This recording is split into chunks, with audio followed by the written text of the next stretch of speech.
മഴ കാത്തു കഴിയുന്ന മനസ്സിന്റെ വേഴാമ്പൽ ഒരു മാരി മുകിലിനെ പ്രണയിച്ചു പോയി. പൂവമ്പനമ്പലത്തിൽ പൂജയ്ക്കു പോകുമ്പോൾ പൊന്നും നിന്നും നിന്നെ അണിയിക്കും ഞാൻ.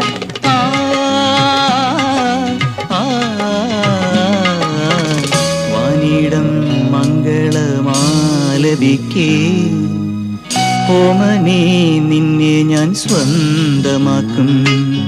ഈറന്നേഹം പൂവും കൊണ്ട് പൂജയ്ക്കായി ക്ഷേത്രത്തിൽ പോകുമ്പോൾ പൂങ്കാറ്റും സോപാനം